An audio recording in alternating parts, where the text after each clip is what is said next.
Amis vierges, de ce samedi 28 août, joyeux anniversaire à vous! Alors nous allons voir ensemble quelles seront les énergies qui vont vous porter durant toute cette nouvelle année solaire. L'année solaire, c'est d'anniversaire à anniversaire.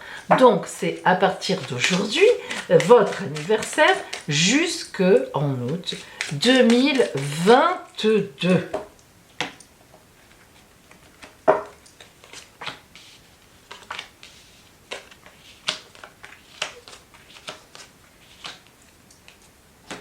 Et puis, n'oubliez pas aussi que je propose des guidances privées, évidemment, qui mêlent à la fois l'astrologie avec votre thème natal de naissance et les transits, et puis, bien sûr, mes oracles.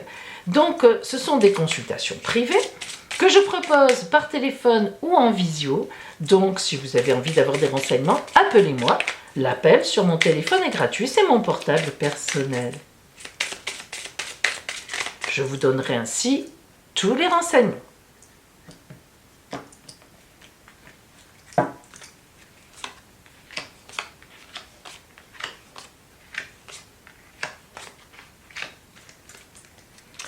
Nous commençons par vous et la société, vous et les autres. Vous et votre monde, le monde dans lequel vous vivez. Le soleil, oh, alors là, ça va. Rien ne pourra vous arriver de mauvais cette année, à vous, parce que le soleil va vous protéger. Le soleil, c'est la vie, la chaleur, l'honnêteté, la clarté, la lumière. Donc, vous et les autres, logiquement, vous maîtriserez tout ce qui est à maîtriser. Et même si des soucis arrivent, vous serez dans une maîtrise vraiment claire, vraiment très claire. En face de vous, justement, qu'est-ce qui arrive? Qu'est-ce qui se pose en face?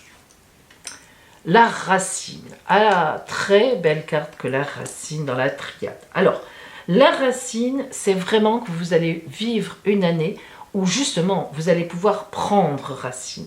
Qu'est-ce que ça veut dire prendre racine? Eh bien, comme par hasard, si vous remarquez bien, l'arbre est dessiné à l'envers. Ce n'est pas un hasard. Ses racines sont en haut et son feuillage est en bas. Ça veut dire que tout va être possible pour vous. C'est vraiment un temps, alors par exemple, eh bien vous allez trouver de nouvelles personnes sur votre route qui vont vous aider. Vous allez obtenir ce que vous avez demandé. Vous allez obtenir un travail, vous allez obtenir un diplôme. La racine, c'est vraiment le début de quelque chose dans votre vie. Avec le soleil, c'est excellent. C'est le début d'une nouvelle étape quelque part. Alors maison 2, ce sont vos possessions. Comment sont vos possessions? Est-ce qu'il y a des difficultés, qu'elles soient matérielles ou autres? Le monde. On continue. On bétonne dans le bon. Le monde, c'est le meilleur arcane du tarot de Marseille. Donc, vraiment, les anciens, vous savez, quand le monde sortait, ils fermaient tout et ils disaient, c'est bon, vous inquiétez pas, quoi qu'il vous arrive, ça passera, ça marchera. Donc, le monde dans vos possessions, donc pas de problème financier grave. Si vous visez une maison, un appartement, vous pourrez l'acheter. Vous aurez le prêt qui convient. Vous pourrez négocier le prix. Si vous vendez, vous vendrez bien. Bon, le monde, c'est le bonheur. C'est une ouverture d'esprit, c'est le grand bonheur. En face de la maison 2, la maison 8 nous parle des changements à venir. C'est-à-dire, quels sont les changements qui viennent vers vous? L'alpha. Alors, cette carte de l'alpha est vraiment une carte un peu particulière. Pourquoi? Parce que c'est la carte numéro 1. Donc, le début de toute chose.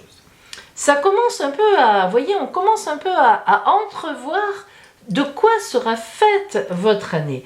On nous a parlé de soleil, vous êtes bien positionné, le monde, vous obtenez ce que vous voulez, ou tout au moins tout va bien, et puis en face, vous enracinez, vous êtes au début d'une nouvelle étape, on l'avait déjà dit ici, donc on voit bien qu'il y a un grand départ dans votre vie, quel qu'il soit. Ça peut être un divorce que vous avez subi et vous allez faire une nouvelle rencontre, c'est évident. Ça peut être un travail que vous avez perdu ou licencié ou que vous avez quitté et vous allez vous trouver autre chose ou bien même monter votre entreprise, car l'alpha, c'est aussi très très favorable à monter sa propre entreprise. Maison 3. La maison 3, c'est ce qui gravite vraiment autour de vous relationnellement. Alors, c'est pas votre foyer, c'est pas le compagnon, c'est pas le couple, c'est pas vos enfants, c'est les cousins, les cousines, les frères, les sœurs, les amis intimes, les parents, ça peut être vos parents à vous. Alors, nous avons la lune. Là, ça veut dire qu'il y a un peu de nuit. Hein. Il y a beaucoup d'émotionnel en tout cas, donc on voit que vous êtes quand même très lié à certaines personnes, mais c'est émotionnel et il y a peut-être un petit peu des déceptions, des choses qu'on vous a cachées, qui se dévoilent, qui se révèlent. Bon, vous me direz, c'est un peu le côté relationnel, hein, finalement. Parfois on est déçu, parfois on est agréablement surpris par les autres. Mais enfin, voilà, vous y mettez beaucoup d'émotionnel par rapport à vos amis, par rapport aux relations que vous avez autour de vous. Hein, vous vous impliquez quand même pas mal. Donc en face, eh bien, nous avons donc la maison 9. Alors là, c'est le contraire, c'est tout ce qui vient de l'étranger. Quand je dis ce qui vient de l'étranger, ça ne veut pas dire que ça vient forcément de notre pays. Ça veut dire que c'est tout ce que vous ne connaissez pas encore dans votre relationnel, qui peut vous aider ou au contraire vous impacter, etc. dans le mauvais sens. Alors là, on a la naissance, donc ça c'est très joli, c'est une très belle carte. Ça veut dire que vous, forcément, vous ferez quelque chose avec une personne que vous ne connaissez pas encore. Et la naissance de quelque chose, la naissance, c'est pas rien. Hein. C'est véritablement entreprendre soit un projet, une collaboration en travail, soit un compagnon, une compagne. Maison 4. Alors la maison 4, justement, c'est le foyer. C'est vraiment votre foyer, votre maison, votre intérieur avec qui vous y vivez. Et nous avons la tempérance. Donc, la tempérance nous parle de douceur, elle a des ailes, elle est conciliante, elle nous parle d'amitié, elle nous parle de communication très sereine. Vous voyez le flux de l'eau qu'elle passe d'une cruche à l'autre qui est toujours la même eau, sereine, tranquille, c'est la paix. La tempérance a vraiment une notion de paix. Donc, dans votre foyer, apparemment, c'est la paix. Je veux dire, il n'y a pas apparemment de choses compliquées. Il y a de l'amitié, il y a peut-être même être-vous seul, vous y êtes bien en tout cas, mais ça marche, ça fonctionne, ça communique. Lorsque nous prenons donc en face de la maison 4, la maison 10, qui est le coup du destin, boum, le destin frappe. Alors, dans quel sens? Waouh, waouh, waouh, j'adore cette carte de la porte. Et oui, parce que c'est les possibles. Alors, la porte a au moins 2 significations. Premièrement, évidemment, elle a le mérite de vous dire que dans votre vie, cette année, il va y avoir une porte que vous allez pouvoir ouvrir. Donc, il y a déjà une ou plusieurs possibilités qui vont venir à vous. Soit vous ouvrez, soit vous laissez fermer. Mais la porte, justement, elle implique aussi, elle vous dit de prendre un risque. Ouvre-la, cette porte. Ça, c'est important quand même. Parce que cette naissance, cet alpha, ces racines, tout vient de cette ouverture de porte du destin. C'est votre année pour ouvrir quelque chose, vous ouvrir à quelque chose, à autre chose que ce que vous avez vécu jusqu'à présent. Ça peut être à n'importe quel niveau, mais en tout cas, ça se passera dans la sérénité et dans la lumière et dans dans la paix. Nous passons à la maison 5 qui s'appelle le bonheur, l'amour. Alors, nous avons l'impératrice, très belle arcane. L'impératrice, c'est la femme, alors que vous soyez une femme ou un homme, ça représente une personne qui sait d'où elle vient, qui sait où elle est, qui sait où elle va. L'impératrice, elle domine tout, et surtout, attention, l'impératrice, c'est une grande communicante. Ça veut dire que en amour cette année et pour le bonheur, vous êtes dans la communication. Il n'y a pas de blocage, il n'y a rien qui est fermé. Tout est ouvert, c'est clair, c'est limpide, il n'y a pas de souci. Sauf un peu avec les gens autour de vous, mais là, on n'est pas là. Là, on est vraiment dans l'amour. Donc, là, ça marche. En face, nous avons la maison des grands projets de l'année. Qu'est-ce qui vient vers vous dans les projets? Est-ce qu'il y aura des projets? L'ordre. Oh, alors là, très beau. L'ordre, c'est comme le jugement. C'est-à-dire que vous voyez la trompette divine qui sonne, ça veut dire qu'elle vous réveille. Ça veut dire qu'il y a des choses à faire. Ça veut dire qu'il y a des combats à mener, mais des combats sereins, ne vous inquiétez pas, des choses à mettre en place. Donc, l'ordre en face de l'impératrice, ces projets vont être mis en place. Ça demande du travail, ça demande des prises de conscience, ça demande de faire, mais vous ferez. La maison 6 nous parle du quotidien, du petit quotidien, le travail de tous les jours, ce qu'on doit faire, les petites obligations, elle nous parle aussi de la santé. Hein. Donc c'est une maison dense en fait en réalité. Alors, vous avez la papesse. De toute évidence, notamment par rapport à votre travail, vous êtes en pleine réflexion. Vous avez votre livre ouvert sur les genoux, c'est votre vie, vous y cherchez une clé. Peut-être que vous n'avez plus envie de faire ce que vous faites, c'est tout à fait possible. Vous avez envie de faire autre chose, et c'est une bonne année pour ça précisément. Vous réfléchissez. La papesse indique aussi une femme enceinte. Et oui, donc peut-être que vous soyez un homme ou une femme, dans le sens de dire, peut-être que votre femme, évidemment, si vous êtes un homme, attend un enfant, ou en démarche d'adoption.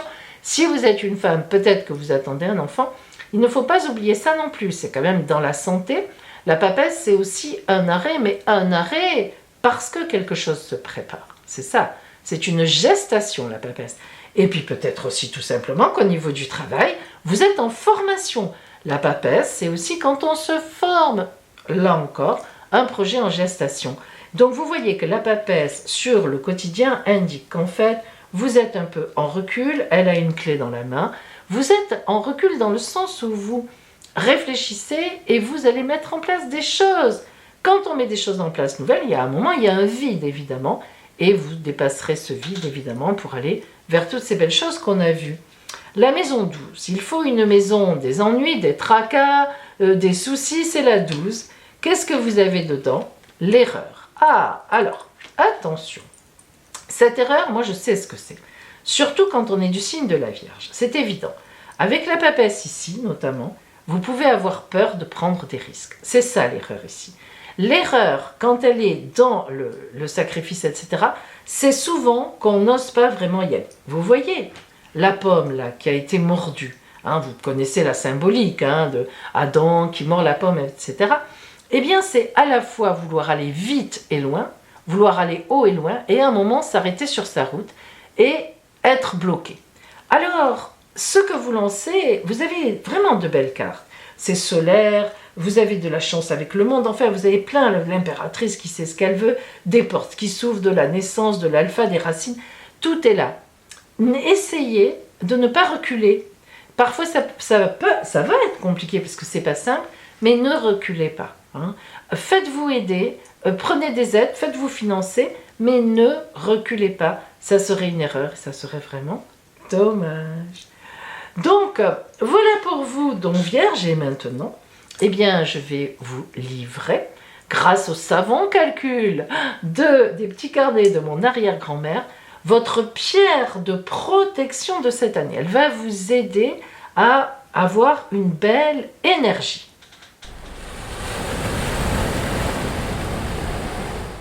Pour vous, cette année, il s'agit de la sodalite. Écoutez bien son message. Je t'initie à la sagesse intérieure. La sodalite est une pierre appropriée aux personnes hypersensibles, sur la défensive et qui manquent d'assurance. Elle dissipe les angoisses et les anxiétés chroniques. Quand vous portez ce minéral sur vous, vous pouvez retrouver une stabilité émotionnelle et un calme intérieur, car elle vous aide à comprendre votre environnement et à ne pas le voir comme une menace. Elle vous permettra d'avoir une compréhension plus claire de la situation dans laquelle vous êtes et, par conséquent, vous adopterez une attitude plus positive et réagirez de façon constructive. La sodalite apprend la fidélité, le courage, la ténacité, l'humilité, ainsi qu'à retrouver la sérénité intérieure. Elle aide à rencontrer sa partie créative, très important, et à exprimer son originalité, la naissance. C'est une pierre très appréciée des artistes. Tiens. Voilà pour vous donc, amis vierges, du 28 août. Je vous souhaite d'avoir confiance en vous, d'y aller, d'aller jusqu'au bout, parce que véritablement de belles choses vous attendent. Et je vous dis à bientôt.